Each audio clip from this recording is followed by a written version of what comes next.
Terry Shanahan here with the ShanahanPlan.com, and today I want to show you a paleo snack. So many people, when they start the paleo diet, they always ask me, what can I have for snacks? And obviously, ideally you want to just have, smaller versions of your typical meals with meat and vegetables. But as you transition away from the sweets and the carbs, we need to come up with some creative things that we can have that are more like snacks. So today I'm going to show you how to make a paleo granola. And I actually got this recipe, I changed it a little bit, but I got it from coconutrecipes.com.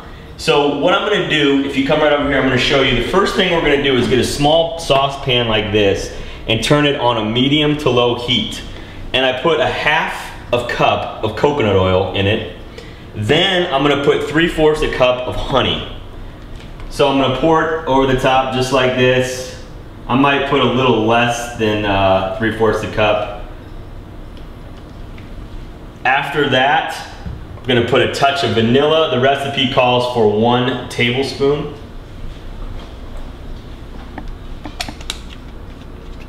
And then the final piece to the kind of the sauce that's gonna keep everything together is cinnamon. So the recipe calls for about 2 tablespoons. I'm gonna be generous on the cinnamon here. And I'm gonna put that on a medium to low heat, and I'm gonna let it melt. Stir it, every couple minutes to keep it going. This will probably take 5 to 10 minutes to get this going. And then, as this is heating, you can start to get together the rest of the ingredients for the granola.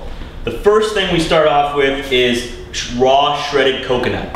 And this is unsweetened raw shredded coconut. You can get this at Whole Foods in the bins.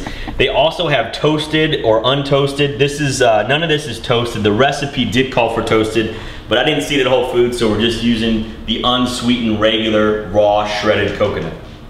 The next thing I'm gonna add is a ½ cup of shredded almonds.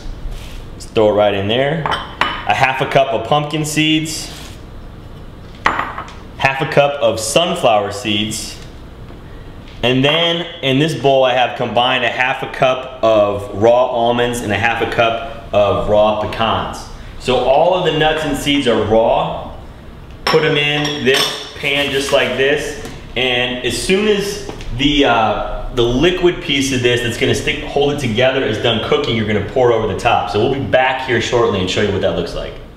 All right, so I have the saucepan good. It's been on the stove for about 5 to 7 minutes. As you can see, it's complete liquid like that. And so all you want to do is just kind of evenly try to pour it over the granola like this.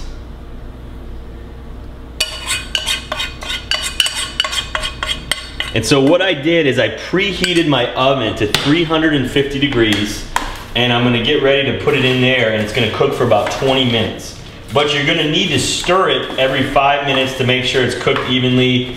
And the liquid, this gets pretty sticky, so I'm gonna have to stir this up pretty well.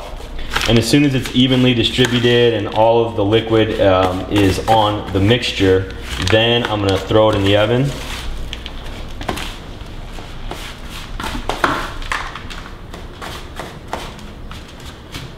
So we'll be right back and show you the finished product.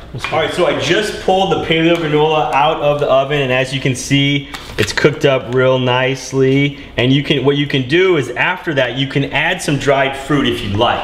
I typically don't eat a lot of dried fruit, but over part of it, I'm gonna add these organic dried blueberries. And it's very hard to find, but these don't have any sort of sugar or anything added to them. So I'm gonna add those. You could also add raisins, you could add dried cranberries or any type of other dried fruit, but watch out for the preservatives and the added sugar because most of that stuff has a lot of it and you wanna avoid that. So then you're just gonna stir it up a little bit more, and this is the finished product. You can throw it in different types of containers or in Ziploc bags and take it with you. So here is the paleo granola. I think you're really gonna enjoy this as a snack.